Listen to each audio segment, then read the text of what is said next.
छत्रपती शिवाजी महाराज त्यांचं आयुष्य म्हणजे एक अखंड संघर्ष. पण त्यांच्या आयुष्यातली सगळ्यात शेवटची आणि सगळ्यात मोठी लष्करी मोहीम कोणती होती माहितीये का? आज आपण त्याच भव्य दक्षिण मोहिमेबद्दल बोलणार आहोत. आणि हा प्रश्न खरंच खूप महत्वाचा आहे. विचार करा, राज्याभिषेक झालाय, स्वराज्य स्थापन झालाय, सगळं स्थिर स्थावर झालेलं असताना महाराजांनी इतक्या दूरच्या, इतक्या आव्हानात्मक मोहिमेवर जाण्याचा धोका का पत्करला असेल? हेच ते मोठं कोडं आहे जे आपण आज उलगडणार आहोत. पण या मोहिमेमागे फक्त राजकारण नव्हतं, एक भावनिक कारणही होतं. 1674 मध्ये राज्याभिषेकानंतर काही काळातच महाराजांच्या आई, त्यांच्या गुरु माँसाहेब जिजाबाई यांचं निधन झालं. हा महाराजांसाठी खूप मोठा धक्का होता, खूप मोठा वैयक्तिक आघात. असं म्हणतात की स्वराज्याचा खरा आधारच जणू गेला होता.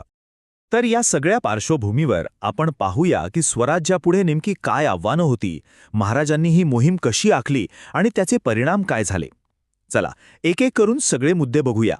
पहिला मुद्दा, स्वराज्यापुढील नवी आव्हानं. बघा, आदिलशाहीची ताकद कमी झाली होती हे खरंय, पण उत्तरेकडे एक मोठा धोका, एक मोठं वादळ स्वराज्यावर घोंगावत होतं. आणि ते म्हणजे औरंगजेब. तो आपलं राज्य गिळायला टपून बसला होता. आणि फक्त बाहेरूनच नाही, तर आतूनही काही आव्हानं होतीच. म्हणजे बघा, या दक्षिण मोहिमेमागे दोन मुख्य कारणं होती. एक होतं धोरणी कारण, मुघलांना शह देण्यासाठी दक्षिणेत एक मजबूत किल्ला, एक तळ बनवणं. आणि दुसरं होतं वैयक्तिक कारण, आपले सावत्र भाऊ व्यंकोजीराजे यांच्यासोबत वडिलोपार्जित जहागिरीचा प्रश्न सोडवणं. म्हणजे स्वराज्य आणि कुटुंब दोन्ही आघाड्यांवर महाराज विचार करत होते. आता पुढचा टप्पा येतो तो म्हणजे प्रत्यक्ष मोहिमेचा.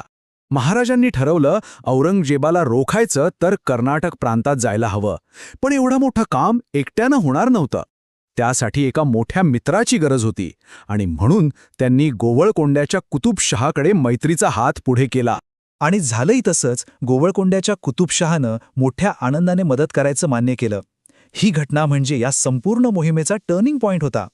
खरं तर हीच ती किल्ली होती ज्यामुळे दक्षिणेचे दरवाजे स्वराज्यासाठी उघडले गेले.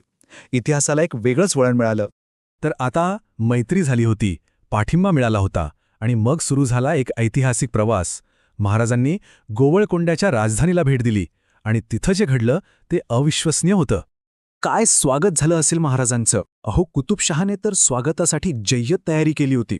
नागरिक रस्त्याच्या दोन्ही बाजूंना महाराजांना बघायला गर्दी करून उभे होते. त्यांच्या पराक्रमाच्या कथा, म्हणजे अफजलखानाचा वध असो किंवा आग्र्याहून सुटका, या सगळ्या गोष्टी तिथे पोचल्या होत्या. लोक अक्षरशः आपल्या घरातून महाराजांवर फुलांचा वर्षाव करत होते. आणि कुतुबशहाने त्यांना स्वतःच्या बरोबरीने खास सिंहासनावर बसवलं. विचार करा, केवढा मोठा सन्मान असेल हा. बरं, हे स्वागत समारंभ झालं.